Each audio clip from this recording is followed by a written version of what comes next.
Send in the clones. Send in the clones.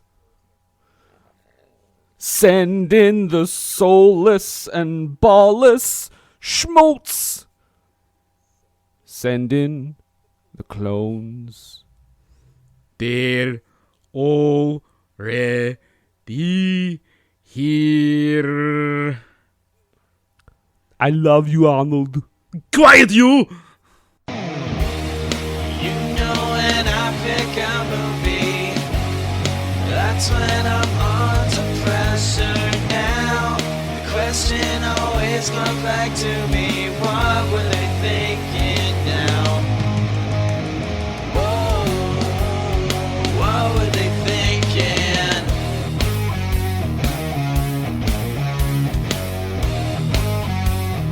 What were they thinking? Hello, everyone. I know you're probably used to hearing Brendan go on and on after the theme song, but no, we're switching her up this week. Welcome to What Were They Thinking? And I am Nathan. And I am Brendan. Quiet, you. Oh. And this is What Were They Thinking? A podcast about bad to questionable movies. We're going to unpack this fantastic little gem. We've got on tap for you the Arnold Schwarzenegger masterpiece, The Sixth Day.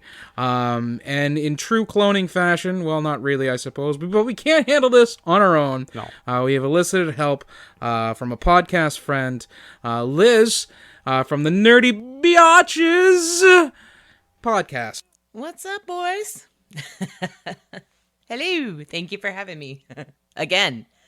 I've been here before, though, so it's not Yep, totally and we new. So. covered a questionable Schwarzenegger movie previously called Raw Deal. Almost said Red Heat. Don't drink and bake. Such a gem, that one. I mean... Unlike Red Heat, which is such a Jim Belushi. Right. I know, everybody's like, is that the same one? I'm Thought like, it was. Still think it was. I was like, I'm pretty sure I saw... nope, not the same. No, not at all. Not even we a saw little. Red Heat. That's fine. It's got Jim Belushi in it. You mean the one with the dog? Oh, the I know, it's like, is it Red Heat? Is it Red Sonja? Like, what is happening? I don't understand. It is... nope, it's none of those I things. just pictured you saying it's got Jim Belushi in it, and someone saying, "Oh, the living one." Wrong kid down. Anyway, Right. Well, before we before we get too dark, too early. yeah, incur a lawsuit from the Belushi family. Yeah, They're fine. They got thick skin. sure, they're good. Like real thick. He's put on a Real lot of thick. weight, so I It's mean, like bacon. He's made out of leather, mostly, basically. yeah. Him and Dan Aykroyd. So we are, as I said, we're talking today about The Sixth Day, the Arnold Schwarzenegger movie, which was filmed in BC. So I had a real fun time playing Spot the Vancouver. It's a movie where human cloning is a thing. It's not supposed to be. It's supposed to be against the law. Arnold Schwarzenegger runs an outdoor outrigger company. He takes people up Whistler Mountain. They don't say He's that. It's like extreme Helicopter sports. pilot Yeah. of some sort. He is a helicopter pilot. He takes people up the mountain so they can snowboard on down. Yeah. One day he gets a really high-profile client. They set him up to be killed and then cloned, and hilarity ensues. That's right. And I'm surprised they didn't make a seventh or an eighth day, because this was a huge box office smash, guys. This cost $82 million to make, and it made 96. Well, not got the great. budget back, I guess. Yeah, a lot of that is international. Keep in mind, so they only get a percentage of it, so it is technically. And a don't flop. forget that it's they had to pay Schwarzenegger twice. Well, they get $7.42 back at the end of the run. So, good job. You know what? I wouldn't put it past someone like a big star like Arnold Schwarzenegger to be like, "No, I'm playing two roles. You give me." I'm me, and I'm also the clone me. So you'll pay me for both. Oh well, Nathan, get all biblical here, because that's how this movie starts. Well, that's just it. The name of the reason why it's called the sixth day. It's supposed to be the day that God created man. It's also the name of the law prohibiting cloning in this cinematic universe. But keep an eye out for all the future entries of the 6-day CU. Right. Well, it is set in the not too distant future. Probably next Sunday, AD. I think. And Nathan, I got a good question for you right off the bat here. Mm-hmm. Yeah. When it says that it's in the future and then says not as far as you'd think, very prophetically. Yeah. What sport opens this film? What league opens this film? Oh boy, howdy! This movie opens up with a game, with an expansion team of the XFL playing, and it's really funny because we would have made this joke regardless because the XFL notoriously folded after one season, but then it came raging back right at the beginning of 2020. Only to have to fold again because of the COVID virus. COVID. Wah, wah, wah. Yeah. And the league ended up being sold to, of all people, The Rock. It's a shame they never got a second run at a very highly proven successful formula. I just was watching this because this film is from 2000. Yeah. Right? Yep. It's been a while. And Been I'm a like, while. maybe we've passed this. I feel like we've passed this. Like this has been going on behind the closed doors in the past few years. And things are happening that don't make sense. And maybe that's why. Maybe we are just being run around by clones. But they're like the clones from Multiplicity that started cloning themselves. Thank from the clones. you! Like what's happening? And they just get dumber and dumber as things go. See, y'all are Canadian. You don't have the direct dum-dums that we have here in the States. So They make very little effort to hide the fact that this is Vancouver, but I don't think they ever just come out straight and say that it's Vancouver. No. But they didn't even bother to tarp off or hide the retired BC Lions football numbers that are lining the stands in BC Place where this opening XFL game is being filmed. You see, And apparently they have Google Glass in their helmets. what's interesting about that particular scene, the opening scene there, is the audience to me at the game here feels very green screened in. Like it does not look like they actually filmed that with people around. It's just like, and it's like just like a pop up, like it's a cell, it's just boom, like here's our green screen and now it's gone, and here's a green screen and now it's gone. And then they did have the weird like pop-ups on the helmet, which I think would be incredibly distracting while you're trying to play the game or see people or catch a ball. I don't know. You definitely depend on your peripheral vision quite a bit while playing football, and so to have a HUD readout coming across your visor right in your face, exactly would make things a little difficult. It's that classic Hollywood thing where they have like a futuristic movie and they go like, oh, this would look really cool, and you're watching and you're like, yeah, but that's not practical. Like nobody would want that. Nobody it's not a thing. It is interesting because there are things in this movie that weren't a thing at the time that we have some sort of version of now, but this is thankfully not one of them because this was straight up Google Glass, and nobody gives a shit about that. No. So what happens in this XFL game? Somebody gets knocked the fuck out. Yes, Johnny Phoenix. Fun name for what happens to the guy.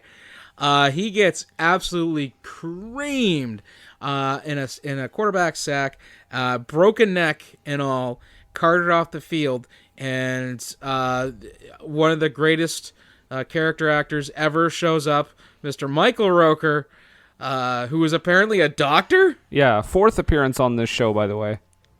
I have about 7 instances in my notes that just say Rooker because he is a staple at Comic Palooza here in Houston, and he is a lunatic. This guy is insane, just as a human, and I love him for it. Like it's bonkers. Like he is constantly saying things because the sign language interpreter will then have to act and pantomime these things out, like jerking off or whipping his dick out and that kind of stuff. It's just like, oh God. But it's always entertaining. So Yeah, so Rooker just like straight up murders this guy.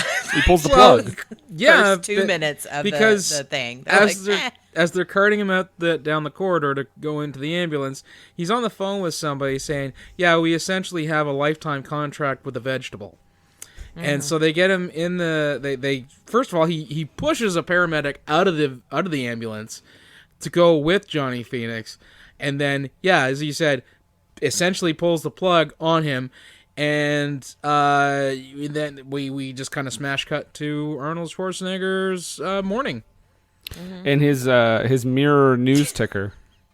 Right. Which again says Johnny Phoenix says he's going to be playing in the next game because they didn't know. They said that the injury wasn't as bad as originally thought. It was minor. It was relatively minor. It's like just a broken sure. neck. Yeah, guys. despite the fact that the paramedic said his C4 vertebrae has been crushed. Yeah. Arnold and his wife also have like the most PG-13 flirty talk. Like she's like, "You come over here, you kiss me," and he's like, "Oh, I don't want to kiss you."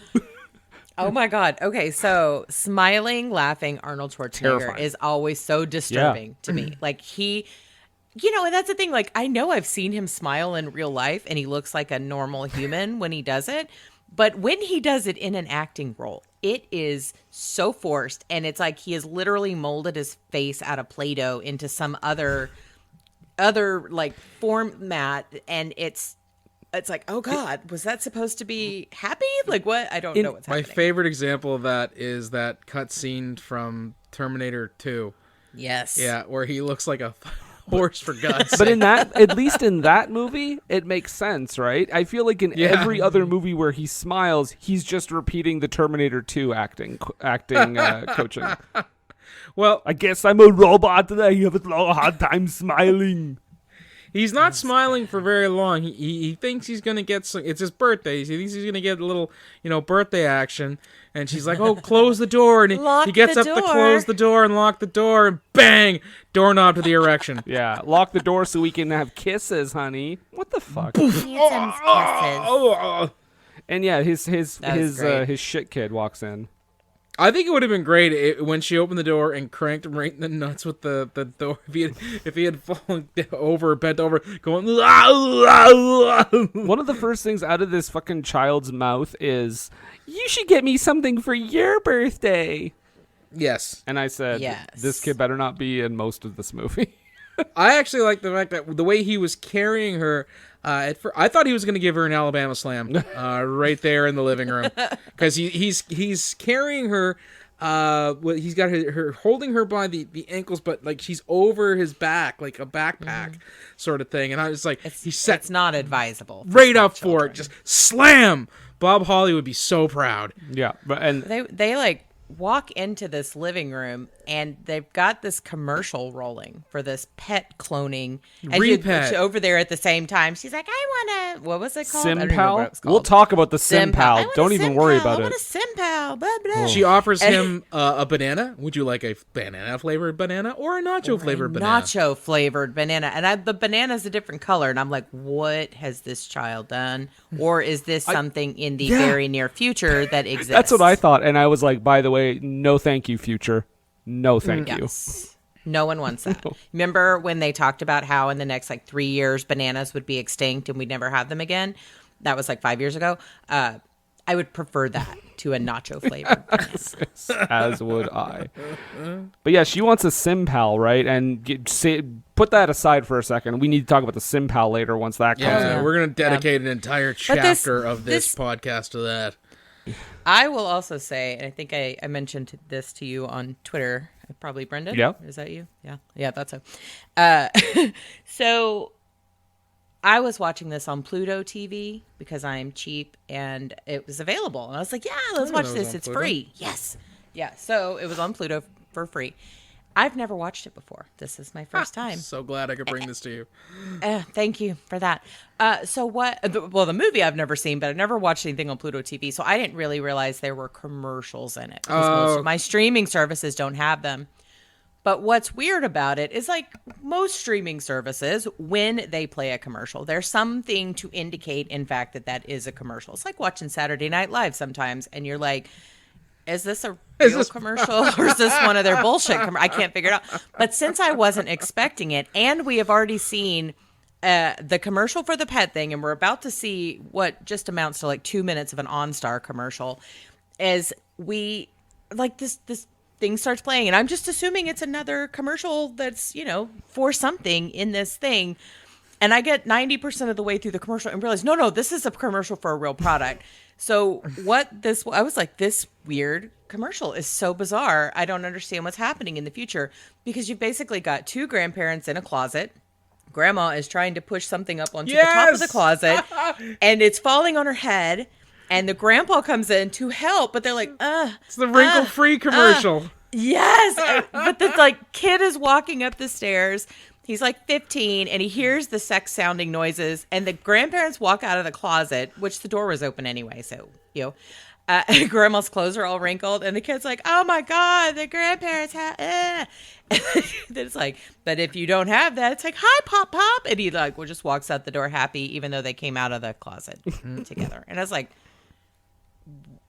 but like I said, it took me about 90% of that commercial to realize it was an actual commercial for Downy or some nonsense, and not something part of this movie. The joke in that commercial the second time they were actually having sex.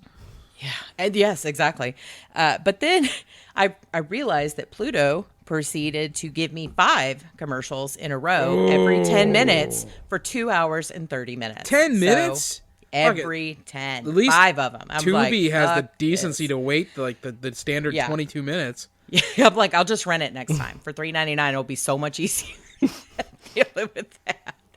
So, Pluto TV, you are not on my recommendation list this week. Anyway. So what happens next, Nathan? Yeah, so we get Michael Rapaport, who he's helping to run this Extreme Outfitters company with Arnold Schwarzenegger. Oh, sorry, Adam Gibson. My name is Adam Gibson. That is what it is. It rolls off the tongue. It's a very Austrian name when you get down to it. Yeah, his command of they always do that. They always give him this really weird apple pie Americanized name to somebody who's clearly is not, but they never explain any of it. They're never like, hey, did you immigrate here from this and then change your name? No, it's just, this is what I sound like, and this is my name, because I clearly was not born here. All-American boy.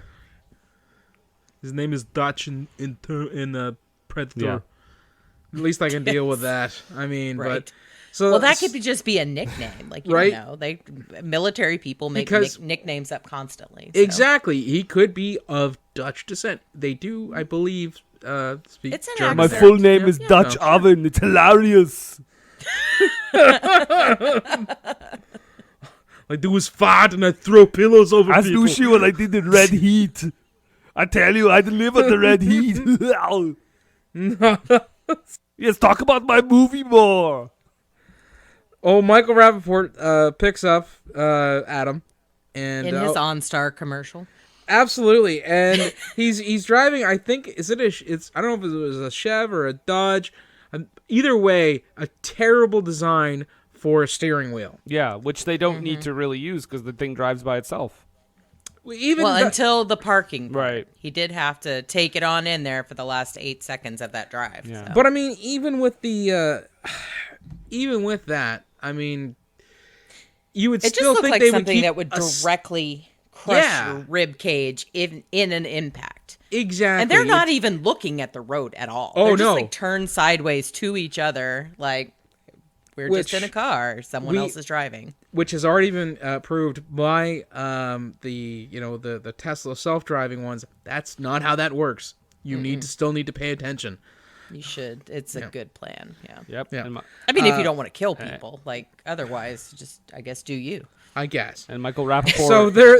I was going to say, he mentions his virtual girlfriend. I don't want to get into that until we meet the virtual girlfriend, but it's introduced here. Please continue.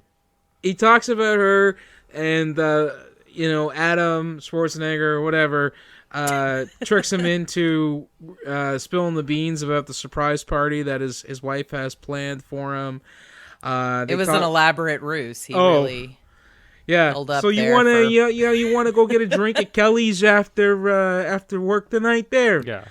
And we also learned Nah. there's a throwaway line. We learned we have a female president, by the way, in 2000. I love that. Yeah. Oh yes, I was because like, why does life in the real world never reflect this? Because you see this all the time. Yeah. These different movies or TV shows that the president is a woman, but and we can't have that yet. we get to meet kind of the cohorts that are at was it like double or XX extreme? It was Everything Mountaineer, with so- extreme's gonna have that extra X in it. Well, that's Like, it. My note here is apparently the near future is all about the letter X, like everyone was in the 90s. It's a 90s movie. This is 2000, but it is a 90s movie. We get to find out that they're going to be drug tested because they're super client. What's the guy's name Drucker. again? Oh, Drucker. Okay, I Tony just have him as Goldwyn. Cuff's Yes. partner. George Cuff's partner, I was like, that's the bad guy from Ghost. or the put upon schlup from Cuffs. I love that movie. Or a Jason Voorhees victim from one of them. Okay. Is there an Arnold Schwarzenegger movie out there that does not involve a helicopter? He wants to get to the chopper. I was going to say Batman and Robin, but there's one in that too, pretty much. Yeah, I don't know. I think. Listeners, get at us. Is there an Arnold Schwarzenegger movie where there is not a helicopter? Let us know. I'm going to say Kindergarten Cop. That's my guess. And so we get to meet not only the folks who work with these guys. We find out they're going to be drug tested. One of them's a little concerned about it. His name is apparently Trip. I just called him not Joey Jeremiah. Was this Bandana Guy? Yes. I called him Bandana Guy, and it says Bandana Guy looks skeezy. You get to see some of that sweet CG copter, right? Oh, there's like literally 2 minutes of just flying footage, and it doesn't matter one bit. Like they just get to the place where they're doing that job for Drucker, the rich dude, and that's when go ahead, Arnold. But that flying footage was straight out of my dad's flight simulator game from 2000. It looked exactly like what you would see in that kind of thing. So Yeah. And okay, so they get there and they're going to be drug tested, they're going through all the rigmarole, and the guy who's doing the testing says he's going to, now that I'm done here, I'm actually going to drug test a chef and a couple waiters. I'm like, you know what? you're trying too hard, and I'm like, Yeah. I would never submit a blood. Like, if you want me to take a drug test at a lab somewhere to prove that I'm not going to kill you in a helicopter, I get that. But the whole, we're going to do a blood test and take your blood away from Europe, like, that would never fly with me as a freelancer. Ever. Like, By the way, I don't not need your job especially that not badly. in a world where it has been established that people have used DNA to attempt cloning, and they're working for like a billionaire, an elusive Well, and billionaire. again, it's like you're literally looking at cloning a dog, because right before they go on this, he gets the Skype call from his wife that says, guess what, honey? The dog died this morning. You should go get a new one. You should go get him again at the cloning place. And Adam is having none of it. Yeah, he's like, I don't want any of that. I'm a No, traditional not- man we with traditional Christian values. She needs to learn. This is a teach the kid about death. This is the time. This is the place. Like, he is completely reasonable in this, and everyone else is like, we love a good weird pet. Like, I don't want to sound cold, but that's exactly what pets are for. 100%. I thought you were gonna say. As far You know what? When you said I don't want to sound cold, it sounded like the beginning of a Mr. Freeze pun from Batman and Robin. I don't like to sound cold, but that's what they're for. there's this weird kind of scene where Adam and Hank switch places. Hank being Michael Rapaport. They switch places, and it's kind of blurry as to what happens, but we do see that Adam wakes up in a cab ride that cost him $500. Yep, and he goes to repet, and he's like, should I replace my dog? maybe that's standard there. Well, In that's that what very I near figured. future. I don't know. Yeah, that's what I figured. Maybe that their the idea minimum that wage it's- went up high, and it was fantastic. It's Vancouver. I mean, very expensive city to live in. But while that happens, doesn't Rapaport like, and Drucker and all them get shot when they land a helicopter? Yes, because by skeezy bandana guy. Yeah, no, I wrote down they got assassinated by the Hells Angels. Here's the thing. This guy is supposedly going through all of this blood test and the vision test. I'm like, that vision test was sketchy as hell. Like, seriously, that weird thing that's on the poster. I was like, okay, this guy is supposedly so overly protective and overly cautious of all the things that have to do with him and his person and whatnot. He's going to drug test the chef, blah, blah. He didn't look the guy up to see what he looks like. Like, they didn't know what he looked like ahead of time to know if they're switching. I get it if the bodyguard doesn't know it, but I'm pretty sure that guy is such a control freak that he would have had like a dossier on everybody with a picture. Yeah. There's stuff later where I'm definitely getting into the idea that they did not know what he looked like. That is bullshit.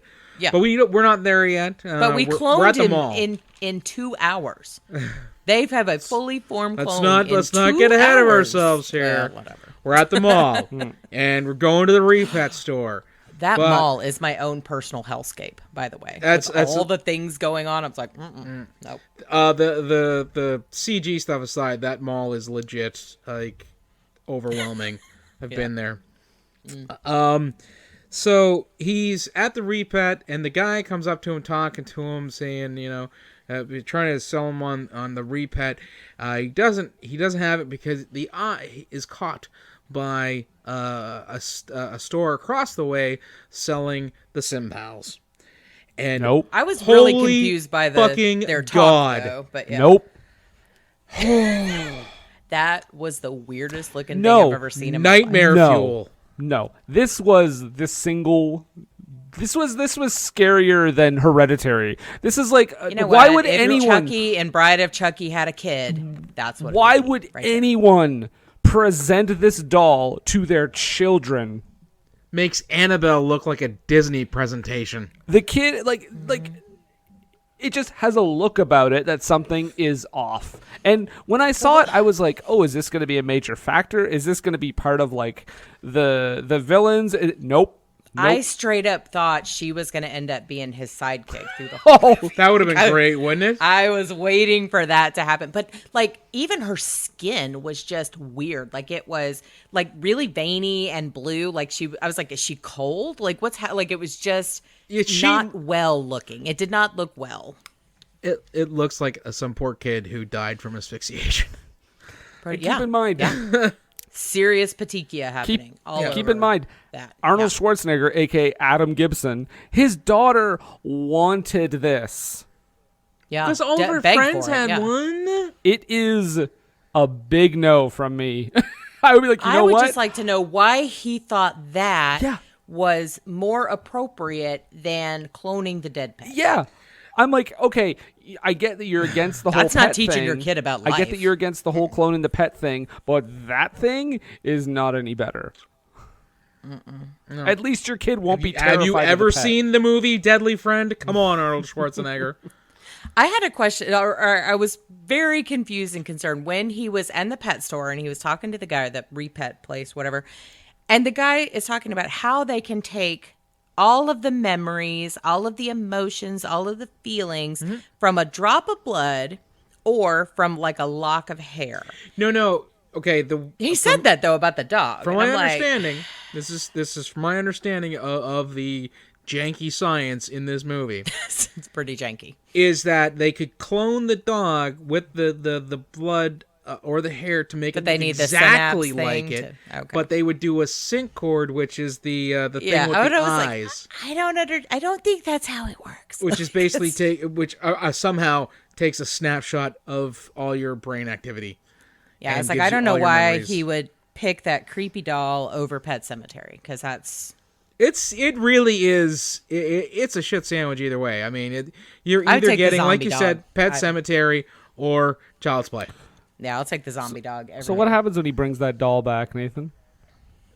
Well, when he brings the doll, they get the doll and he's going home, and the goddamn thing won't shut up, And he's like, the cabbie helps him out and says, just say, Susie, go to sleep. And she's, Susie, go to sleep. And she goes, I learned. Yeah, the worst. The worst. And just frozen. And she doesn't go to sleep. She doesn't close her eyes and stop just talking falls and on lay his down. chest. Yeah, it's just falls like, on his chest with this gaped-looking face, like, again, like it had been choked to death. Yeah.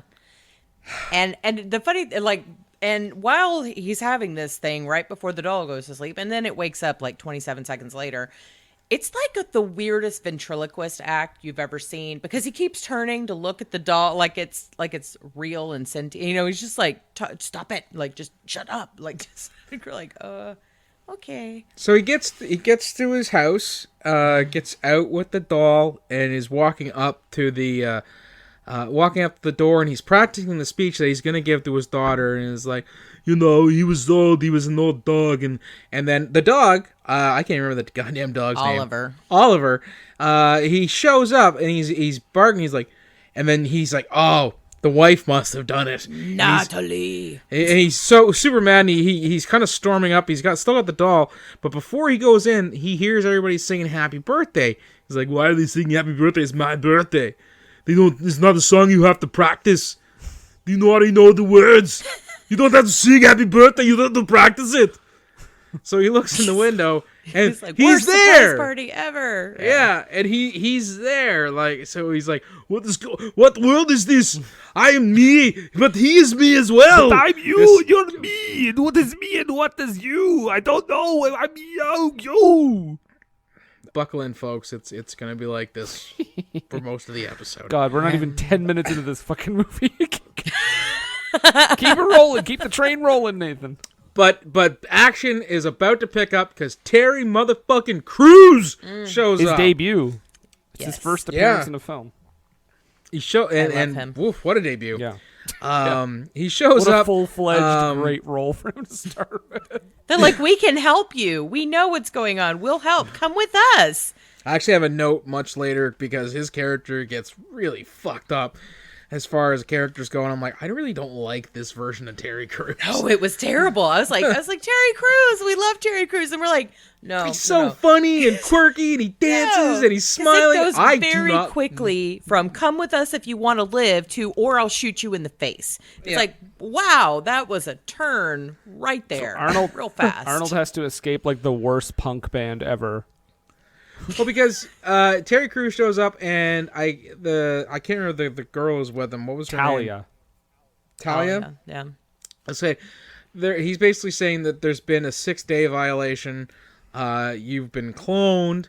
You need to come with us. And then she fucking tases him, knocks him out, and Terry Crews is about to shoot him. And she says, "No, not here." And I'm like, if she had just done it there, Right. credits, Yeah. we're done. And I don't have enough time. Come up with another ending. Right? So, But they also have to now, because he obviously is going to Arnold Schwarzenegger his way out of this situation, which we don't know why. He's just an extreme helicopter pilot, right? We know nothing. It makes no sense. That's like every other Schwarzenegger movie. Because like most of them, he's like an action hero. He's a cop. He's whatever. But in this No. movie, he's But, literally just a big old, It's just a guy. big old pilot. we do get an allusion to the fact that previously he had done some pretty harrowing stuff as far as, I don't know, military or mercenary stuff. Because later, spoiler alert, when him and his clone are working together, he says it's like the mixture that I used in, I don't know, Colombia or some Bogota war, or something yeah. like that. Yeah. So he's got some military training, or at least some I had paramilitary a training. hint of it in the 2 scenes from now when he just breaks that guy's neck that's already been killed before. I was like, why would he know how to do that? That's And weird. I understand he's trying to escape these punks, and he's like, he gets in a car, and he's got Talia with him or whatever, trying to get information out of her. When Oh, no, she jumps in the car. well, that's what I mean. But yeah, I mean, like, she's in the car with him, and then eventually she gets shot and flies out or whatever. And then when he runs over one of the dudes, he gets a grin on his face, and I understand he's trying to escape them, but this is like way too happy about having just murdered someone. That self-defense someone. Self-defense is fine, but like he literally ran over some guy in the brutalest way, and he's like, ha ha ha, yes! I would have looked like that as well. I really would have. But my question is, they've knocked him down the stairs. He drops the doll, which is now complaining. I've got an owie, ouch, ouch. Why was she designed to feel pain? Why are they bringing it with them? Why do they bring it with? I don't know, but it does provide one of my favorite moments in the movie is when the doll keeps saying, "Mommy, mommy," and that dude who gets run over is like, "I don't want to be your mommy." It was just like, Cindy has a boo-boo. Yeah, Cindy has a boo-boo. They end up shutting Cindy up. They rip her head off and throw it out the window. They blew her head off. Hashtag child doll murder. I would have loved it that child doll came back to help Arnold at the end. I was really hoping she was going to be some sort of weird sidekick. I would have loved that. Or at the very least, she would come back at the end where he used her as an explosive device. Yep. That would have been or grand. He's buried the SIN cord or whatever it is in her memory. So now she's just that little walk. Yeah. Then he kills not Steven Dorff. Yep. AKA Wiley, I think the guy's name was. Yeah. Yep.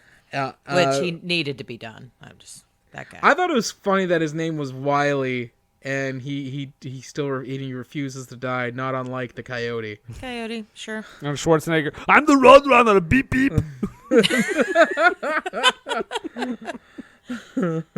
But this car chase also has my favorite conclusion ever, because when they finally get to like the edge of a cliff, he's like hanging off this mesh fencing, when he jumps into the water from seemingly 500 feet in the air and longest falling ever, doesn't die. I actually have noted here, oh great, now he's a fugitive. I didn't kill my wife. Was like the waterfall from Jurassic Park. It was just, why is it so far down from the top to the? I don't understand. Arnold just gets snapped up from out of the water by one of those like crocodile dinosaurs. We just drove through the neighborhood, and we are now at Victoria Falls. Like this, what happened is fine. And so then we smash cut after this to like a gala or something, and Robert Duvall's in this movie. Robert Duvall. My note. Such a cast. My note Such is a cast. Robert Duvall. What? He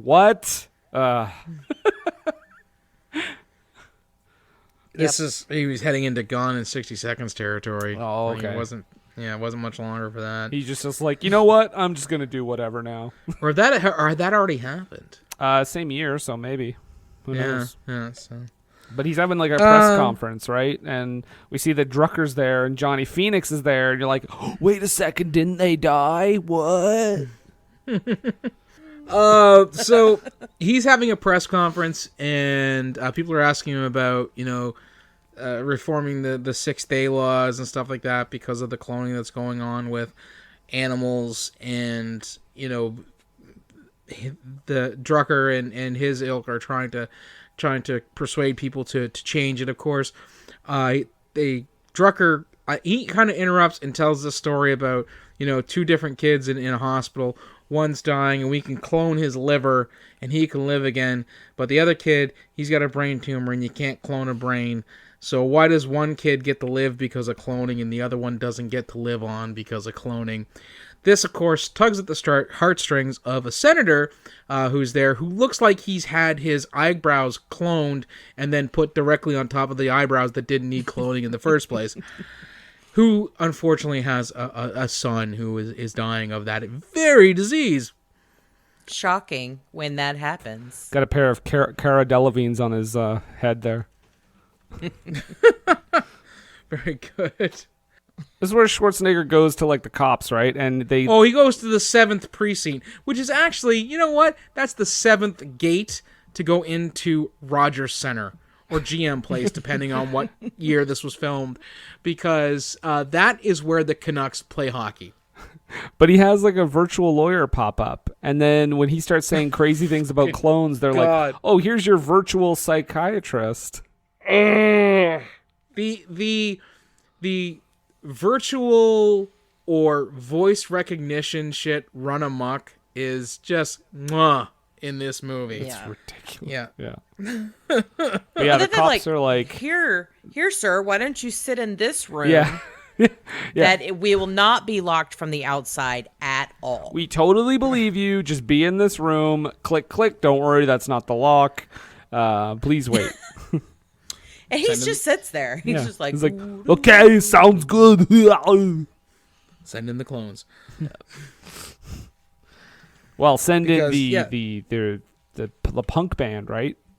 Well, at this point, I think now is this Oh yeah, this is after Yeah. Talia and Wiley have been cloned again. recloned? Yes, Yeah, yes. exactly. And so they're there because they send in the clones. We got some hot clone action.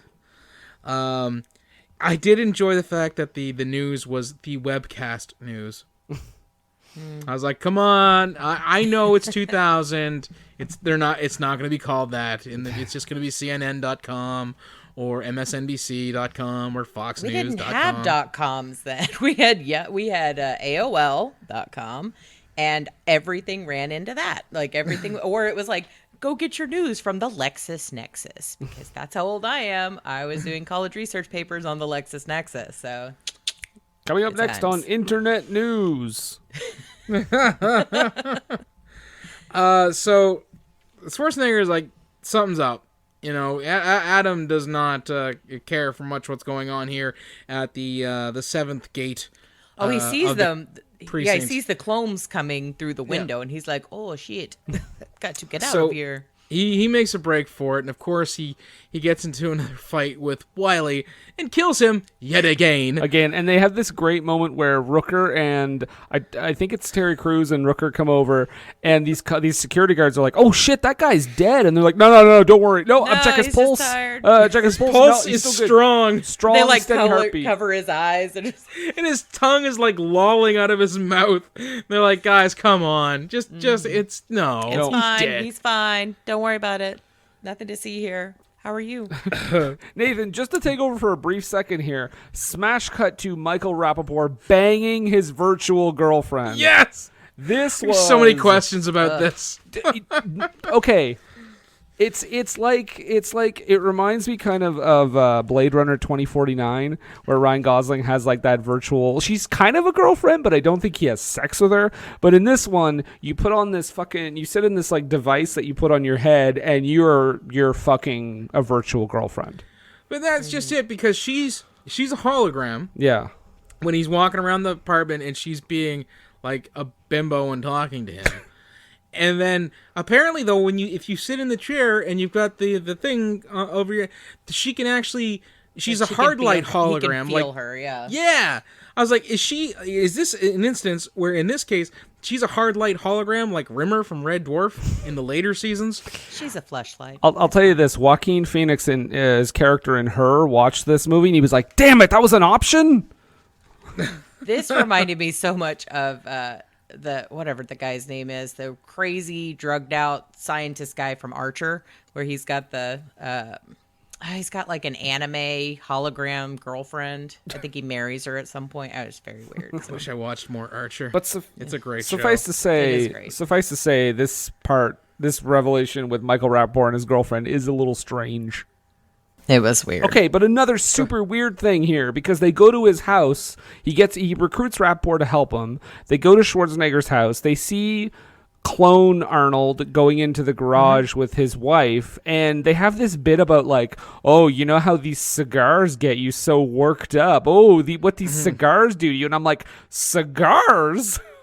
She even takes the time to say that smoking is illegal. Yeah. Guess what, folks? Never gonna fucking happen. But like, also like, what is in cigars that it's making him like horned up like that? I think this is more of a sly Clinton dig. This was very right after Bill Clinton. So, well, it was like 1996 when that happened. So, yeah, something like that. Right. Mm-hmm. That is the Monica Lewinsky joke, yes. But it's probably also a lot like how you know, you have cigarettes and then people, you know, it devolves to pot or whatever. And it looks the same to some people when you're drunk. I don't know. So what you're saying is it's a horseshit straw man argument. Yeah, well, but this is probably like now cigars are made with pure black tar heroin and now they're illegal. Like it's just that kind of you know, because they're trying to like put this out in the future where smoking never going to happen. It's terrible. It's like, nice try. We say this as Brendan's taking the head off of his cannabis vape Just pen. casually hitting that shit. Oh, Canada. So, yeah, he's they spend a lot of time watching in a very voyeuristic fashion sometimes what they think is cloned Adam and the wife. Oh, Rapaport watches clone Arnold fuck his wife. Yeah, Full on. fully, He waits yeah. and watches the whole thing. And this happens He's gone to play with the kid at this point. because like he's hanging yes, out with the kid. he's Adam is about to shoot the other Adam. Oh my God, Adam. I'm getting that the sixth day. Yeah. Oh, fuck God me. created Adam. Welcome. I wondered about that when I was This- writing the names down. I was It like, just- at least her name wasn't Eve. I mean, Oh I'm my just God, saying. if her That- name would have been Eve, I swear to That God. would- See, that would have been too on the nose. People would have gotten that Yeah. and been like, "Really? We're not buying that." Everything else in this movie is so fucking subtle. Oh yeah. So Oh, let's get past that. He was gonna God. shoot him. He was gonna shoot himself without committing suicide, essentially. But he can't do it, and then he's interrupted by his daughter, and so he has to take her inside to put her to bed, and that's when Rapaport basically watches the other Arnold nail his In wife the car. In the car. In the car. In the Well, what do you minivan. get- what else you get? In the Minivan. minivan. Why are there Minivan, still yeah. minivans in the very near future, eh? It stood the test of time. Because they're like cockroaches. They're gonna survive the nuclear holocaust. Because whatever minivan company that was featured in this movie bought a lot of advertising. That's this why they was still very exist. much a GMC sponsored movie. We got OnStar, we got all these things. That was a GM kind of production happening. Yeah. So, okay, so the one we've been following is inside the house. He's put the daughter to bed, and then Michael Rooker and Talia show up because they're posing as security. So the Arnold or Adam, whatever that we've been following, now poses as the Adam that is supposed to be out in the garage. So he's kind of trying to get them away from his door. Did you find my car? Did you find the bastard who stole it? And they get them away with no complications, surprisingly. Yeah, but there is some minor complications because the cloned Oliver is barking his face off, which alerts the other Adam, who then comes in, but just in time, thank goodness. Michael Rapaport and the Arnold that we've been following, they duck behind the couch, and he's like, "No, Oliver, you come with me. There's nothing going on. Stop barking." and they leave, and I was really kind of sad that they missed the opportunity to have that sitcom slow peek Yep. up over the couch. They both just kind of get up from behind the couch. I was like, that's no fun. Nobody would do that. Literally anyone hiding behind the couch will do the slow creep because Yeah. I mean, What are you gonna do? Were you hoping Yeah, for like exactly. were you hoping for like a come on knock on our door kind of moment? well, if he smiled again, that would absolutely have been a thing because woo, cheese ball. And then So we yeah, make it back to his apartment. Right? yeah, this is The what other you guy? talked about, Nathan. They go back to his apartment, and this is where there's the shootout, and Rapaport gets shot by that bandana dude again. Well, yes, and this is actually the idea. Before After this- Arnold tries to fuck his virtual girlfriend, by the way. Well, this is what I I'm think getting he just at. fell Like, in a chair, didn't he? I When think he I did. zoned out for part of this. when we first meet the virtual girlfriend and Rapaport's in the chair and stuff like that, I'm like, oh, okay, she's projecting to be on him, but he's probably having some fireman time, pretending that it's her. But then in this scene, the Arnold Schwarzenegger that we've been following he's exhausted and played out, and he just kind of slumps down in the chair, and this triggers the virtual girlfriend, who is apparently a hard light hologram like Rimmer in the later episodes of Red Dwarf, and is actually, he said, I felt hands going for a zipper.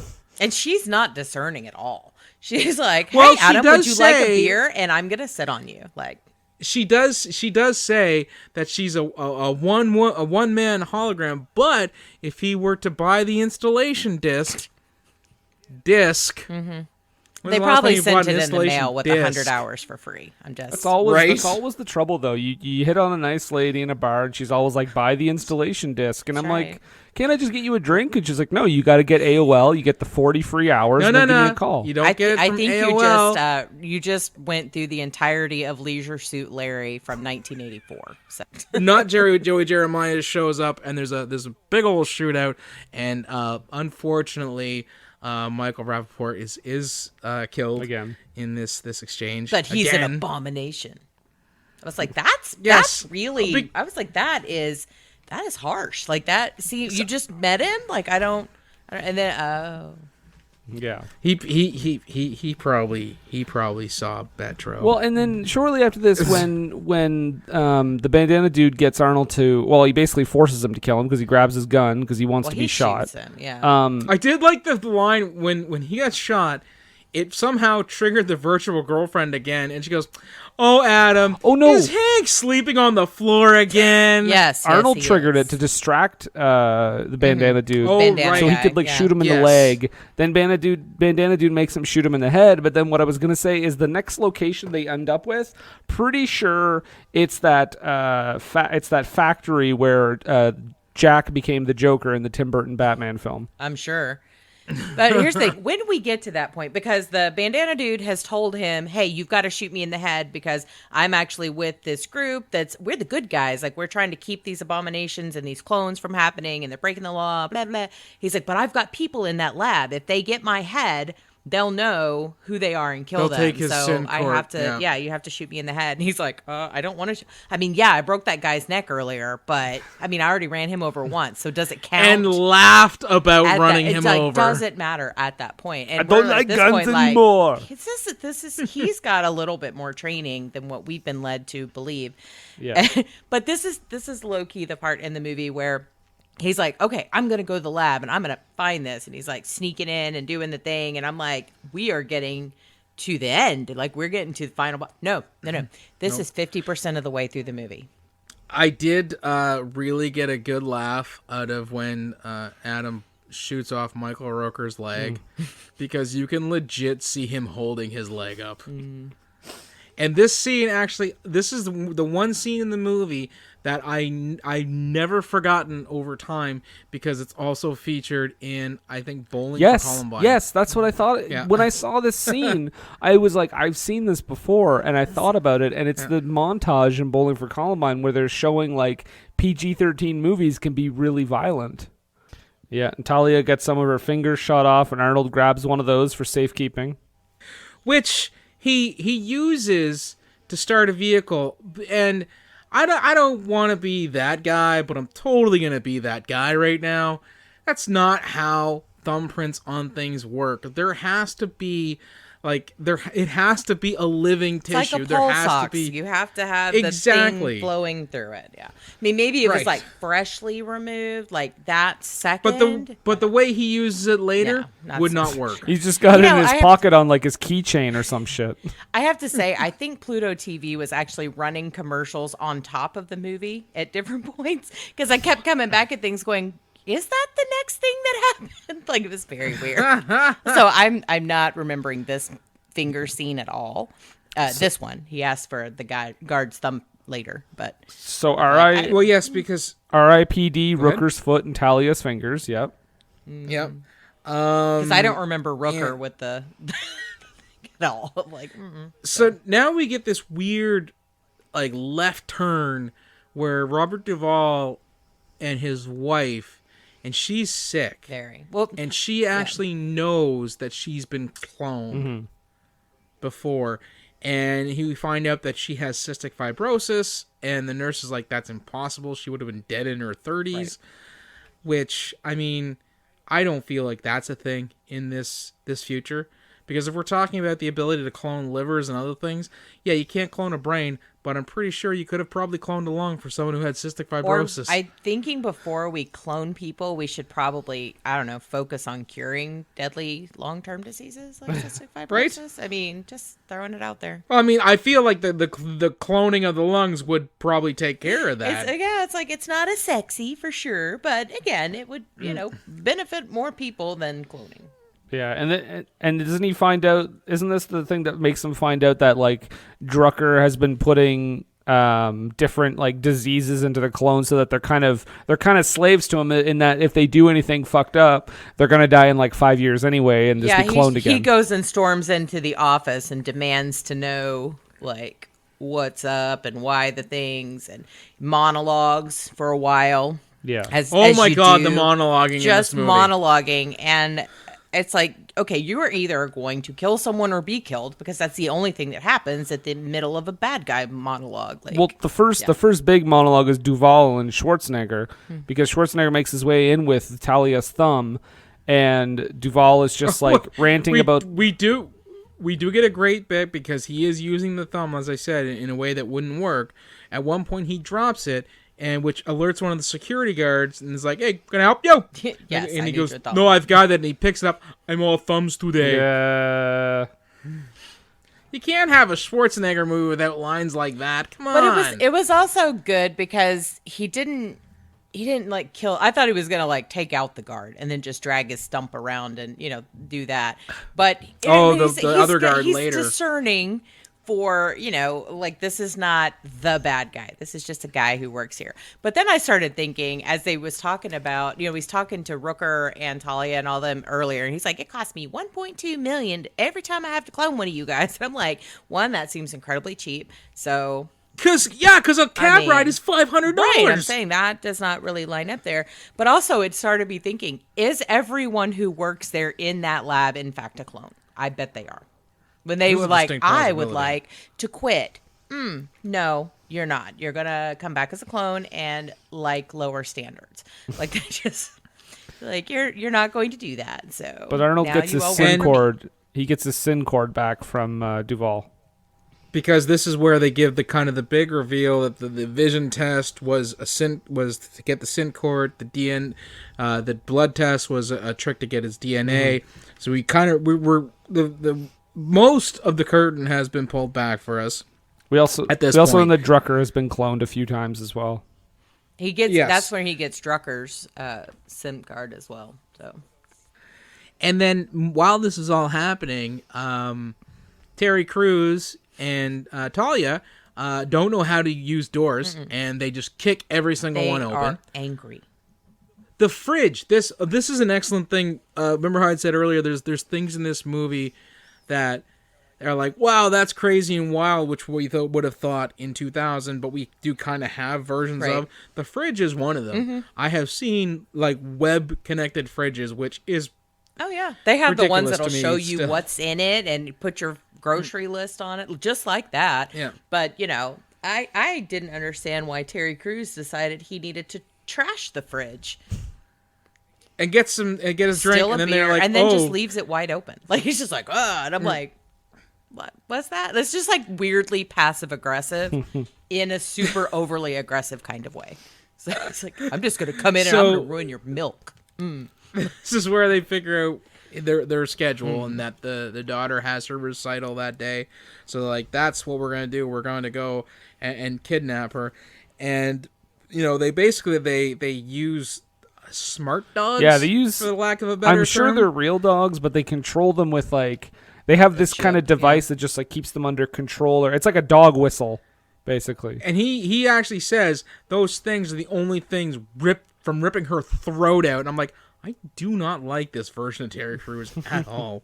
No, this was bad. He is not Sarge at all, and it's it's like, and these bad guys are not subtle. No. Like, at all. Like, he goes Arnold goes chasing them out the door when he realizes that his wife and kid are being taken.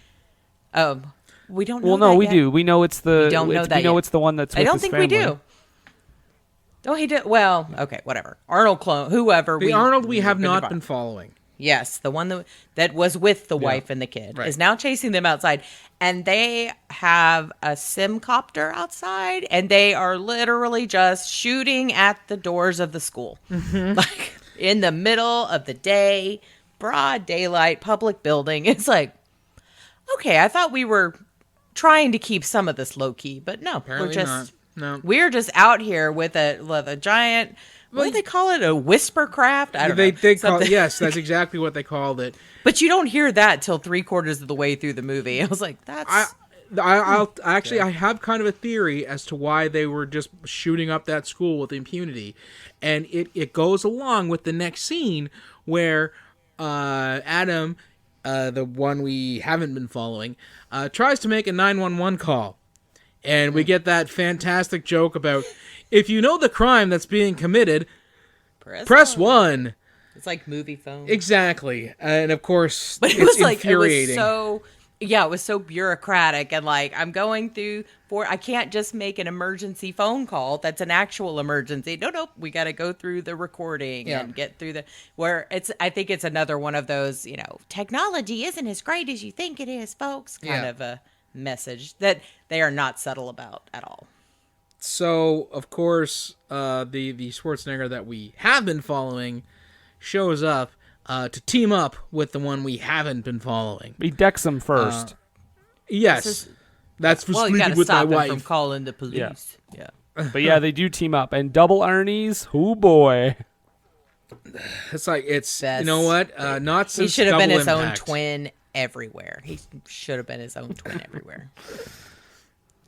I'm thinking they're missing a good opportunity, but I'll talk about it when we get towards the end. So. And this is monologue number 2 coming up, right? Because Duvall confronts Drucker Yes. with the whole thing about putting diseases into clones. And Drucker is like, Yep. you know what? And Duvall's basically saying like, oh, my wife died. Like she chose to die and she doesn't want me to bring her back. And Drucker says like, you know what? I'm going to do you a favor. I'm going to kill you. And I'm going It's like, I'm going to save your to marriage. save your marriage by killing you and bringing you and your wife back. And he's like, Oh. wait a second. Bang. Duvall dead. But before he does that, he's still trying to soft pedal it to Duvall, and he even says, "Well, we'll clone her, no charge."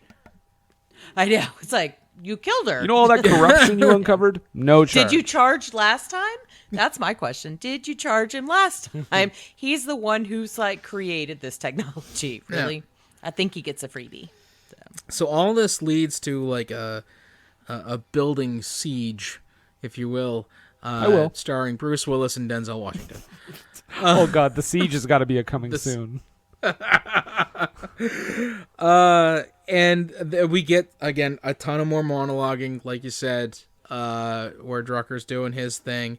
When finally, the Schwarzenegger that we have been following makes his way to Drucker's office, he legit almost says that the whole "we're not so different, you and I." Yeah, we're the Like same just person. straight out of the villain cliched book. And is this the part where they? Oh, this is definitely. We're talking about Drucker This and is the part. Schwarzenegger, right? Yes. Okay, sorry, I've been smoking throughout this podcast. That's okay. It's perfectly legal. We're here in Canada. Well, we are anyways. This is the part where we're introduced to the concept of like if you have dots under your eyes, you're a clone. By the way, you can't hold on movie. You can't introduce this in like 1 hour and 25 minutes into this fucking movie. Like What? You're supposed to be like Yeah, no. it's so dumb. mind blown because we find out that the Arnold Schwarzenegger that we have been following is indeed the clone. Right.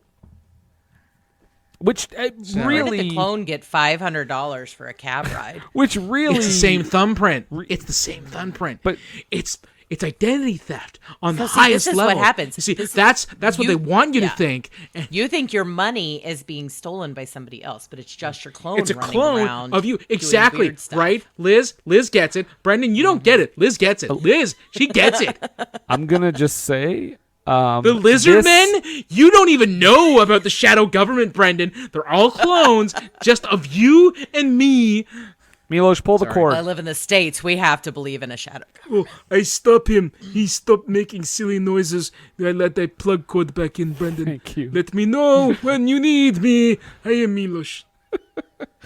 I wrote down too that they force him in back into the eye machine, the thing that like holds your eyes in place, and looking at his I memories. will not be silenced. Plug my microphone back in. Why did Wiley get to knock him out? That guy could not have knocked out anything. True, he is a goon. And this Yeah. this whole thing where they actually watched the SIM cord made me go, did nobody watch the SIM cord that they got from him to make sure that the guy who got killed on the mountain with Drucker was indeed Arnold Schwarzenegger?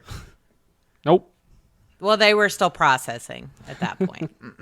They're still in the 2 hours. They don't know. They still don't know what he looks like. They still think it's him. Oh, Yeah. but this I feel that someone should have taken 10 minutes to watch that SIM cord. this scene think. though, this scene has my favorite exchange. If you don't mind, I'd like to relive it for everyone. Arnold Schwarzenegger says to Drucker, "You should clone yourself while you're still alive." And he says, "Why? So I can experience what you have?" And he's like, "No, so you can go fuck yourself." But yeah, so and then yeah, they see his memories and shit, and then don't they realize like the two Arnies staged a scene to make it look like it was this Arnie, but the actual Arnie is also in the building, Yes. It's a switcheroo, Yes. yep. and this is And the big like. Which, I mean, you could see coming. Like, I will say this: when he's making the getaway with his wife and daughter, and he goes out on the roof beforehand and That's tells great. the security guards, you know, my wife and my daughter is in there, and I don't want to expose her to any violence. So, and she gets too much of that from the media. yes. So basically, he's saying like, if you don't go along with this, I'm going to shoot you before I bring them out, so they don't see me shoot you. They just go in and say, "Have a nice flight, little girl." Smart security I love guards. That was a good dad moment right there. And Like, that- we don't see a lot of him because we don't see a lot of him with her other than her being a weird brat, wanting a weird brat doll later or earlier. But that was a good dad moment. Oh my god, So if it that was had been nice a to see. living brat doll, like Basically. I mean, Oh my god! it was like the zombie version of a living brat doll. Giant because it was clearly eyes and already everything. dead. That's Yeah. a big coming soon. play. Oh, come on, don't do that to me, man. You're a motherfucker. Let's get through the finale here. We are running Yes, along. into the brine, because we get a shootout in the lab, and at one point, I believe it's the Schwarzenegger, the Adam that we've been following, who we now know is a clone, is actually swimming through the clone brine. Okay, but before that, because I think I had another commercial break run on top of the movie, so I come back from commercial break, and Drucker has been shot, I assumed, by Arnold, but then he has Wiley killed and says, "Wiley shot me." I'm like, well, why? Because, again, they ran it on top, and the thing was still 2.5 hours long. Wiley inadvertently shot him. And then when he kills, why- and then when he shoots Wiley, he has my second favorite line of the movie: "Don't bring him back." Yes. So, during this whole thing where he's hiding in the brine and Drucker's trying to clone himself because he's dying, during the shootout, the glass that's holding all this clone brine in, for lack of a better term, Stop I saying just like clone saying brine. This reminded me a lot of the Matrix. Okay, you're here. right, Brendan. I should not say that.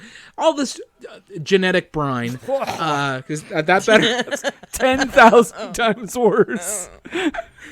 So Schwarzenegger, he's swimming around in the genetic brine, and during the shootout, the holding tank, the glass in the holding tank that's holding all this genetic brine in the genetic brine tanks breaks, and there's genetic brine everywhere. It does tend to go everywhere. Clone River. But yeah, he kills Rooker and Talia, right? He murders those shits. This is before the Drucker clone has had time to like fully form. So he's just kind of like wispy haired and soaked in He looked like Gollum. genetic brine. Yeah. And Very- he did look like Gollum. He did look a tall very Gollum. Gollum. I like that he didn't know that he wasn't himself. Like that, like I was seriously like, just give him a mirror. Like he needs a mirror because that guy is so arrogant that he will lose his shit. And Drucker's doing this. And he He's did. doing this, by the way, because like this, he got shot and he's like basically dying. But He's a really petulant clone too, by the way. yeah, and what I wrote down is like, The clone's an ass. He's like, what are you gonna do? Die on me? Like just fuck off, former me. you know who else the clone looked like was when in that moment in Hollow Man where Kevin Bacon gets painted over. Oh, see, I thought you were going to say Christopher Maloney in Harold and Kumar Go to White Castle. No, I kept expecting the clone to be like, well, I'm gonna go see my female neighbor now. And I'm like, no, Hollow Man, no. So it was at that point where before he kind of is fully formed, the first time I had seen this movie years ago, I was really rooting for him to just be a walking abomination, just intent on killing everything. Like straight out of a 1950s sci-fi movie, but that's not what happens. No, he's literally was just like all business. Like, all right, I need some clothes. We need to get moving. I got it. Why are you still here? Aren't you dead yet? Oh, Like, and he's such a stand-up chap that he throws himself onto the bus. Yep. He's like, you don't have to kill me. It was that version that did it, not me. I didn't do anything to you. and that guy's like, dick. And Like, and what? Nathan, you don't get this walking abomination, but what you do get is Schwarzenegger easily knocking them both on the ground on top of each other and saying, "When I told you to screw yourself, I didn't mean literally." Right. Because he has the time to just stop and make that long joke before he has to. Of course you do. I mean, it's not like there's a bomb getting ready to go off Literally- in this very Literally, building. the other Arnie has set up a bomb, and the Arnie we've been following is just like, "Hold on, I got to make a joke." Okay, we gotta get to the ending. What's the ending here? We do get a shootout on the rooftop because despite that cool dry action wit, Drucker isn't dead. He participates in this shootout, and at one point he jumps down onto a glass. It's a ceiling, skylight, skylight, basically. exactly. Yeah. But it breaks from the weight and the impact. Unfortunately, and you're gonna love this considering the thing that we just had. There's a point where he falls well after he should have fallen. It's such a long fall. And then we get, first you see him coming from the ceiling, and then you get the down shot where we're watching him go towards the floor, and we get the worst dummy action I've seen in a good while. Which is then followed by, look out for that green screen. Yeah, because they're the Arnies are like Flying in- at a, yeah. they're in the chopper They- and they're trying to They've gotten through the chopper. they're trying to avoid that green screen building. And the fucking... But they stall out because we saw how that worked in Top Gun. This is the best part. The cloned Arnie climbs up into the Whispercraft, and he's flying she's trying to fly the Whispercraft. He climbs up the other Arnold. Yes, he does. It's not just he like climbs up a ladder. He climbs up Arnold. And he does that because the real Adam is convinced that the cloned Adam can fly better than he can shoot because your shooting sucks. And at That's one like, that's you, buddy. You have literally the same Right. experience. There's supposed to be he's supposed to be a carbon copy. When we do the thing where he brings the Whispercraft up and stalls it out, and he's just trying to get. The best part about this is when Arnold Schwarzenegger is holding on to the rope for this scene when they filmed it, and he pulls his feet up. It's just the most egregious green screen, and they used the shot twice. Yeah, at this point, I'm really feeling that we might lose one of our atoms here. I thought so, too. And that I just was thinking that this would be a colossal waste, and I was really hoping that the cloned Adam could stick around as other Adam's twin brother, because now you have to think about it, like, yes, they have the exact same everything up to the point of cloning. But then after that, they have completely different memories and experiences and do the things. Also this. He's going to die, but whatever. Nobody Could be the wacky knows about the clone at this point. That's what I was wondering. Even the If wife, and the child wife knew. and the child, they don't know about it. Yeah, I was wondering about that because of how the ending happens, and it looked very weird. So Yep. And it was this point I also noted, normally you shoot in the dark to cover up the crappiness of your CG. This just accentuated yeah. it. But another great part here is when they make it out, we cut to like smash cut to Arnold Schwarzenegger like going home or whatever, and he brings a cat home, and the stupid kid is like, "Can we keep her?" And I'm like, "No, I'm just showing it to you so I can take it away." Like, what the fuck? He's bringing a cat home, child. What do you think? And that's the thing. Like we get a brief scene before where he's like, "Thank you for letting me say goodbye to your wife and your child." But he doesn't say goodbye because that would be weird if they don't know there's a clone. That's Well, why I was confused. and that's I was just like, he's wait a not minute. saying goodbye, but Yeah, he's no, I going know. to get a Yeah. hug and a kiss and all that. He's like, "They're your family too. You need to remember that when you're down in Nicaragua or wherever it was he was He was sending." just on the water for 3 Yeah, weeks. Well, they sends him on a- did put on the side because apparently he's opening an XX outrigger in South America. I'm telling you, half of my movie was covered by bad commercial breaks. I missed Sends him that on a part. fucking I was wondering cruise. why the plane was on the boat. I was like, I don't know why. And why is he traveling on like a weird cargo ship? It just doesn't seem like it would have passengers on it unless he's like in the plane. Yeah, so they can avoid like crossing Scanners. barriers and scanners of boundaries, borders and whatnot.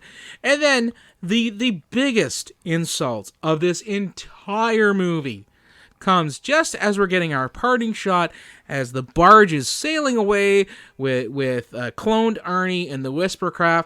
They make us watch the entire movie again in reverse. In reverse. I was like, that is seizure inducing right there. Yeah. It was terrible. And that was the 6th day. We're gonna go around. We're gonna start with you, Liz. We've got a bit of a rating system here now. So, are you going to say that this was worth a watch, a drunk watch with friends? You are going to attempt head trauma to forget it, or just avoid like the plague?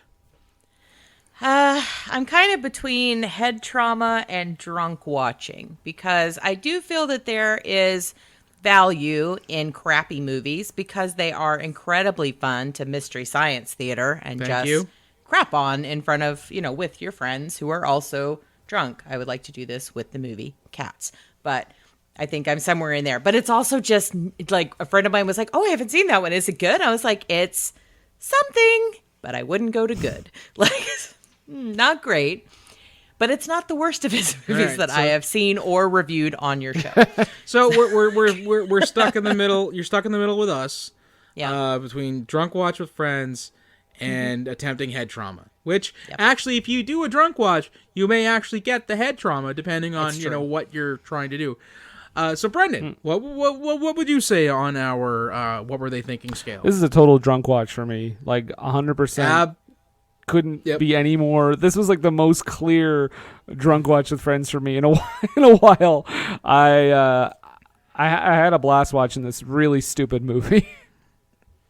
I kind of wish I had been drunk while watching this. I kind of was. So 1,000%, I'm on board with the drunk watch with friends as well. So there we go. That's it. Those are the recommendations. Just stick around, folks, because we will be right back. What were they thinking? Hi, guys. We interrupt your favorite podcast to interrupt you with an ad for your new favorite podcast. Wait, isn't this playing on somebody else's show? Exactly. So then how are we... I thought we were their new favorite podcast. Well, we're going to become their new favorite podcast after they hear this advertisement for our show. What's our show called, Justine? Superiority complex. Yeah? Where can they find us, Patrick? Twitter and Facebook. Yeah, exactly. You can go to @SoupComplex on Twitter, SOUP Complex, and you can go to Facebook.com/SoupComplex. But our main page is on Podbean, and you can find us there at www.superioritycomplex.podbean.com. New episodes are out every Thursday. Justine, Yes. what do we talk about on the Superiority Complex? Nerdy stuff. Perfect. Don't get all sensual with your voice. Yeah, did you hear that? I heard it. It's a little inappropriate. If you want to hear a little more of that, tune in to the Superiority Complex. One more time, Justine, what do we talk about? Nerdy stuff. Nah, wasn't No. the same. You tried.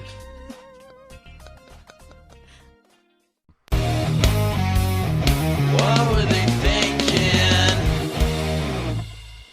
And we are back. We're back, Nathan. A Yes. dinosaur story. Coming soon. Written Yes, by. you said it for many years. Well, now that we've covered one of the writer's other movies, I think it's incumbent upon us to do that.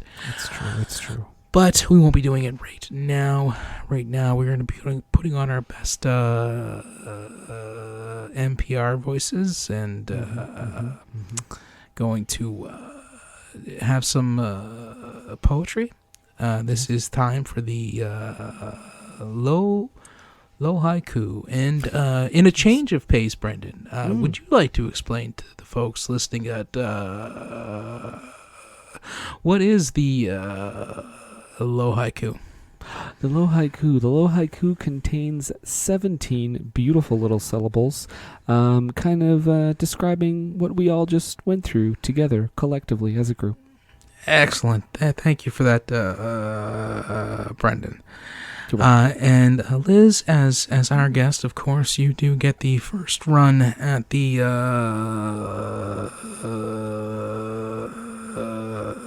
low haiku. Thank you very much for having me on the stage tonight. This movie is weird. I don't want to go to work. I'll take that clone now. Oh, yes, sir. Very multiplicity of you. Very, good. Brendan, would you, like to go next? I would, thank you. Got double Arnie's. Uncanny Valley Kid doll. Go fuck yourself, clone. Very, very good. Very good. Okay, and I will be more than glad to wrap this segment up with my low haiku. Okay. Attack of the Clones. Is this a Star Wars prequel? No. Not dumb enough.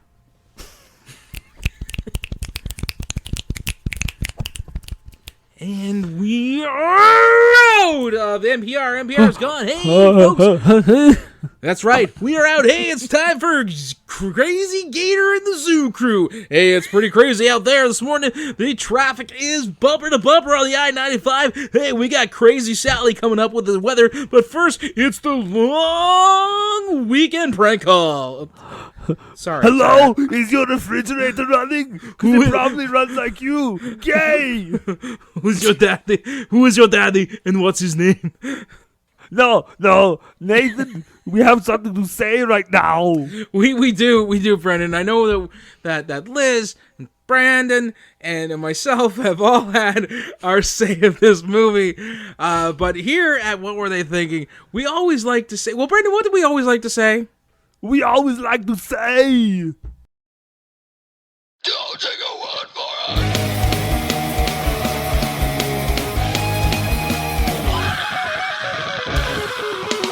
That's right. Don't take our word for it. We're going to head on over to the old Rotten Tomatoes and fill you in on what the critics and the audience had to say. So, Brendan. Yo. We're looking here at the 6th day, and you've already given us the rundown on the production on this, the budget and whatnot. But what's the old critics rating on this one say? Well, it looks like about 40% of critics thought this was okay.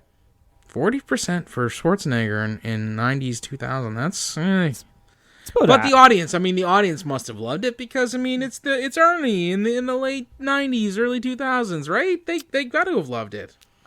Well, a good chunk of them did. A whole 32% liked it.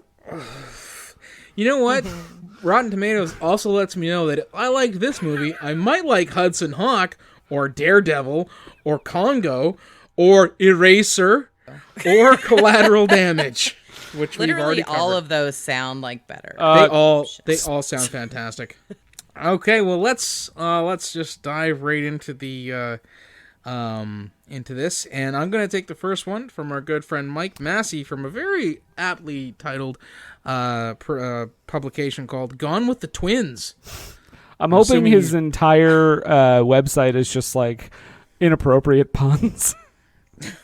I'm guessing he's based out of like I don't know the Twin Cities. I thought this was gonna be like Mr. Skin does reviews now or something.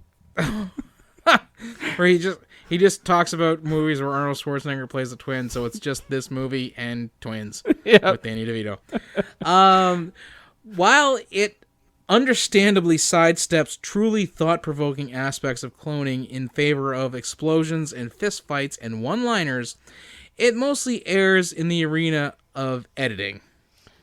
4 out of 10. Michael Dakina of themoviereport.com, another critic here, he says, in paying attention to potentially thought-provoking issues, the writers neglect basic storytelling. 2.5 out of 4. There. Liz? I found a delightful one here from Peter Travers of the Rolling Stone, who says, quote, not available. Oh, Rotten Like, Tomatoes. seriously, half of these are, quote, not available. Yeah. There's a lot of them there, yeah. Well, I've got one from a fellow we've featured a few times on the show, Felix Vasquez Jr. from Cinema Crazed. He wrote, I suggest you don't waste your money on this one. No puns, just straight hatred. Straight hatred. Straightred, my new punk band. I listen to them. Thank you. Jason Clark, apparently he's also doing reviews, as well as acting. Get me a better agent. Yeah. Every review. Every one of his reviews has like a hidden message, like asking for help. But he says, a sublime premise for a movie turned into an unsurprising Arnold Schwarzenegger vehicle. This is one that's just like, despite Arnold's shortcomings in the warmth category, The Sixth Day is a solid adventure yarn, a good futuristic flick, and a strong visual experience. Because I don't think this guy has eyes. Strong That is visual from experience. Peter Wunsch of the Dallas Morning News. So, fellow Texan that he is, I don't trust his opinion. Okay, well, Steve Rhodes of Internet Reviews. Oh, shit, it's real. It's a spin-off of Internet News. He wrote it in 2000, so... Oh, imagine living in a world where you have the rights still to call yourself the Internet News, the Internet Reviews. reviews. He was a plant. I'm just going to throw it out there. He writes an intelligent and high-energy science fiction tale that is a lot of good old-fashioned fun. 8 out of 10. Wow. Well, I've got one. Yikes. I've got one more here, and it is a positive one. It's from Karina Montgomery of Cinerina, and she says, "This is the cyberpunk movie I wished would have come out in the early '90s, a kind of grandchild of Blade Runner and Total Recall." Shut your goddamn mouth. Okay, I have one here from Steven Rosen, who I think he's from the Denver Post, and I think he kind of encapsulates some of my feelings about this. A product of the trained chimpanzee school of screenwriting. That's it. Well, I'm gonna give one last one, but it's only because, Brendan, it's from your boy, Roger Ebert. A well-crafted entertainment containing enough ideas to qualify it as science fiction and not just a futuristic thriller. 3 out of 4. I knew it was a positive review because he always shocks me. Every now and then, it's like, wait, what did you think of Congo, Roger Ebert? Excuse me, Fight Club was a 2 out of 4 and Beauty Shop was a 3.5? Say what? Proving again, art is 1,000% subjective. But now that we have got the legitimate folks out of the way, let us don our best anti-venom and delve into the snake pit. The audience reviews, The audience baby. reviews, yeah. Jake C. I think that's Jake Carter. I don't know why that name sounds familiar to me. For this rote genre clone, Arnold won 4 acting Razzies and earned every one. Wow. 2 out of stars. All right. This one is from John B. I'm assuming John Badham. I was sure it was John Bradshaw Layfield. Yeah. Well, there is an L, so perfect. John B. L. Says, not sure why this got bad reviews. It has an interesting premise about the future and human cloning. Solid action movie that makes you think what the world would be like if human cloning was possible. Definitely one of Arnold's best movies. 4 stars. Ooh, no. Them's fighting words. Yeah, right? I mean, have you seen Junior, fella? 4 out of stars. Oh, well, Ted W. is excellent here.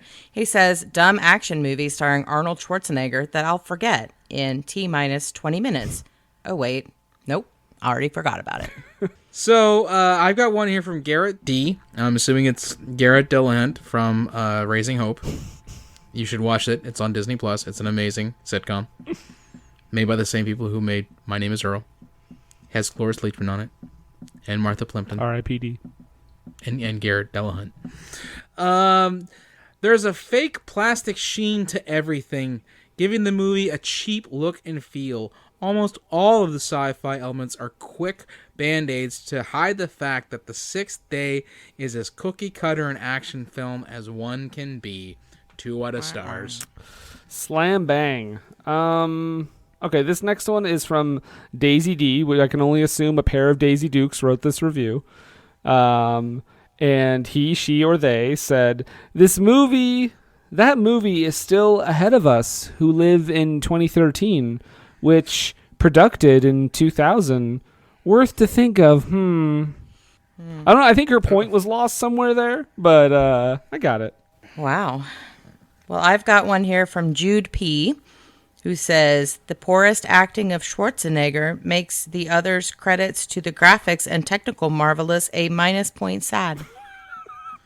Minus point sad? Couldn't have said that better myself. 3 stars. Oh. Yes. 3 out of stars.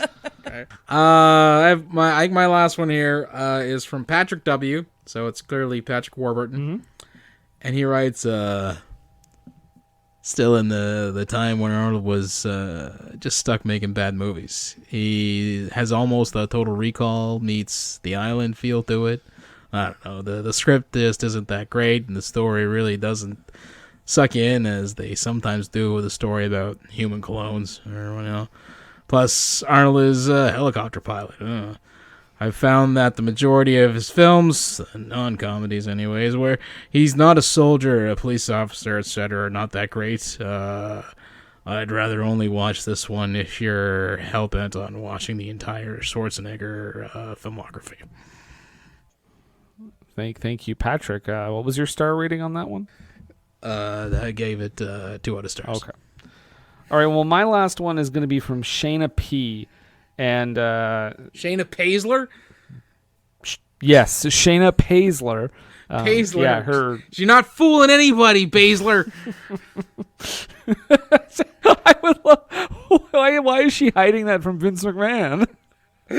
I said that you can't go on Twitch and you can't go on Patreon, and you know what? God damn it! I don't want you leaving Rotten Tomatoes reviews.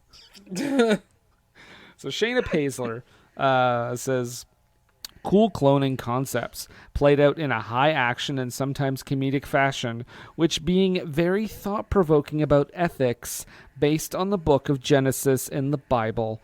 Not a Christian or family film, definitely not, but it repeatedly and very pointedly directs the audience to the existence of God as the creator and almighty. Very unusual for a secular film to do so. 4.5 out of stars. Okay. She's like, all these movies aren't family movies or Christian movies. They never talk about God being real, to which I have to say, you are wrong. Not a whole lot of atheist POV movies out there. Asa B here is going to really sum it Asa up. Base? Asa Base? I'm hoping, yeah. Goddamn awful, with poor plotting, poor acting and poor execution of such a promising concept. Pretty snarky for a one-hit wonder from the 90s. Let's just say 1 of stars. All that she wants is another movie. Yeah. So that is, that's don't take our word for it. Those are what the critics in the audience have to say, and that was the Sixth Sense, The Sixth Day. We're never doing that movie. It was not The Sixth Sense. I'm dead. I see myself. So Brendan, you got a hint for our folks for the next episode? The next one, I do. So our hint is, maybe it's a little obvious, but our hint is, Great Scott! But wait, that's a good movie. That's my hint. Coming up next week. That was that. Liz, I guarantee you have stuff that you'd like to promote, and thank you so much for not being like Steve and Izzy and Jason and all those other assholes that come onto our show and pimp their stuff out throughout the entire episode. You mean Steve's Patreon? Mm-hmm. Right, you politely waited until the end of the episode, so please, the floor is yours. Sure. Well, again, I'm from Nerdy Bitches Podcast, and we are a podcast where 2 geeky ladies are working our way through pop culture. We cover movies and books and all the geeky stuff, all the girly stuff, but not girly. I don't know, question mark. And we have a show mostly weekly, sometimes weekly. Not right now because 2021, man. And so we just put out a Kill Bill episode with our friends at Cult 45 Podcast, which is so fun, and we had a great time doing. But you can find us pretty much anywhere. We are on Twitter at Nerdy Bitches Pod. You can find us on Facebook, Instagram at Nerdy Bitches, and you can hit us up at nerdybitches.com to see our humongous backlog over the past 7 years that we have been running our podcast. If you want to go to our Patreon, that's not Steve and Izzy's Patreon, you totally can. Patreon.com/nerdybitches. There you go. All right, we'll check them out. Yep. So before we roll on into the further pluggings of other projects, I do have a question that I'm going to ask both you guys. It's kind of a new segment we've been doing on the show for the last little bit. With the whole thing that's going on around us, COVID or pandemic or coronavirus, whatever you want to call it, everybody's trying to do their best, stay inside and stay occupied and help, stem the spread. But while doing that, we're obviously watching a lot of stuff. So I gotta ask you, Liz, what you watching, bud? Well, I just made my husband watch the entirety of Schitt's Creek on Netflix. There you go. I had just seen it myself for the first time, kind of right around the holidays. And then I just did another watch through 6 seasons of it with him because it's fantastic.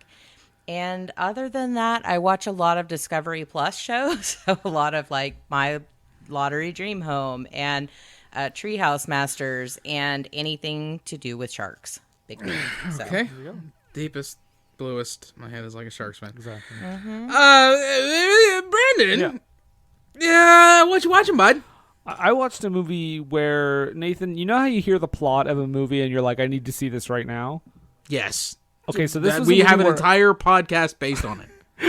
I heard the plot of this movie and I said, not only do I need to see this now, I'm going to rent it because I'm not going to search the high seas. I'm not going to go on a streaming website. I'm just going to fucking go for it and rent it. And that movie is Spontaneous. It came out last year. It is a movie in which one day at school, a student blows up, like spontaneously combusts, and then there's just random spontaneous combustions happening at the school. They don't know what's going on.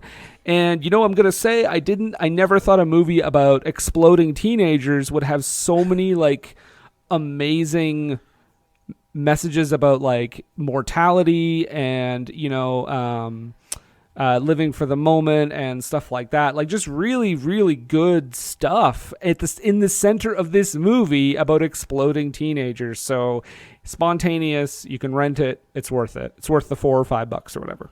What about you, Nathan? What you watching, bud?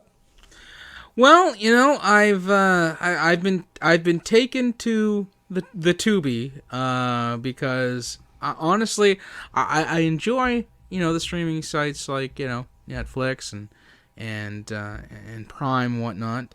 But when I want to watch something that's just kind of really fucking out there, it's Tubi is my go-to place, and I've actually been watching a lot of the full moon features that they have on Tubi.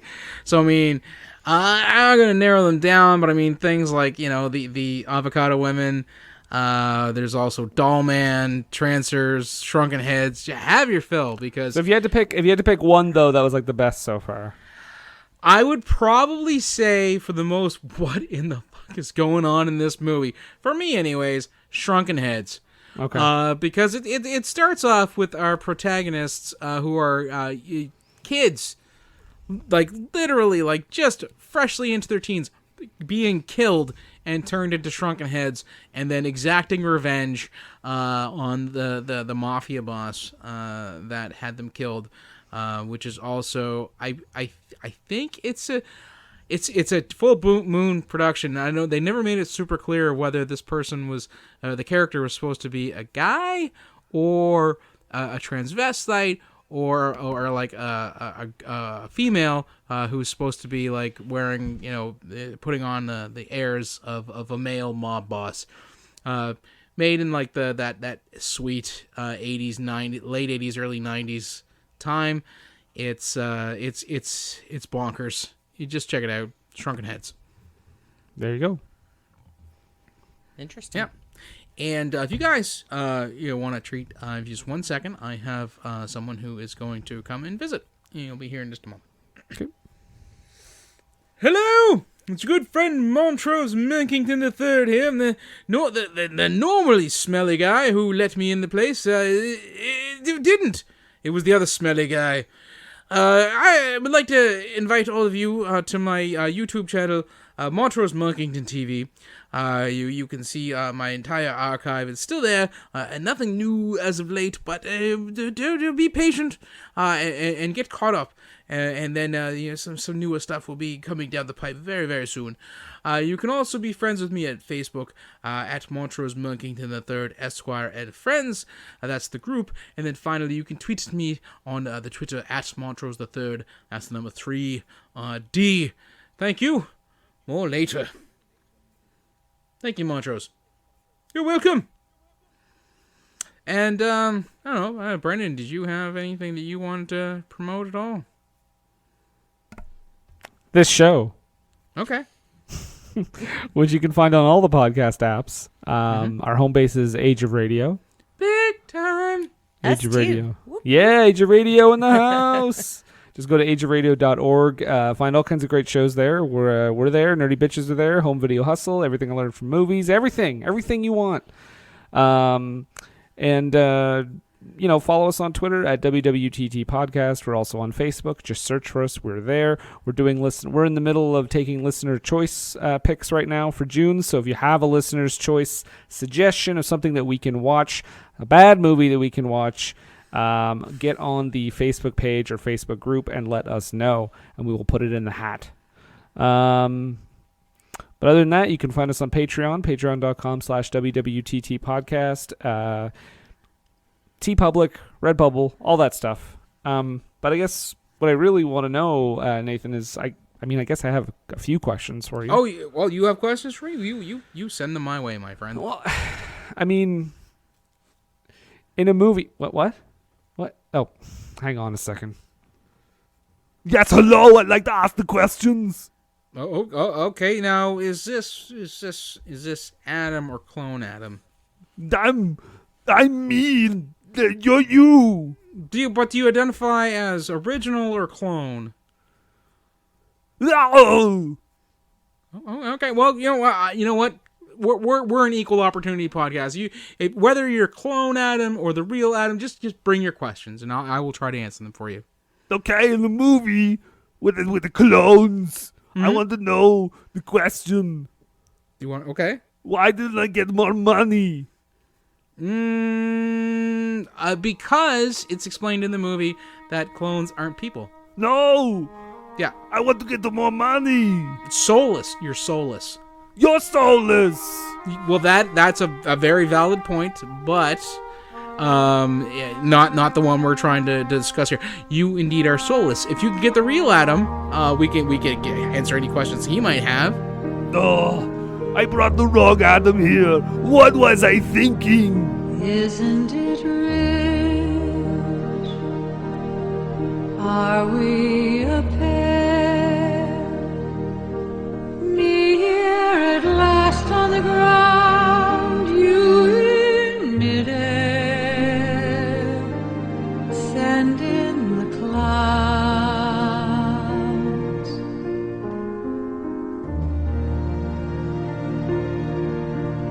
Isn't it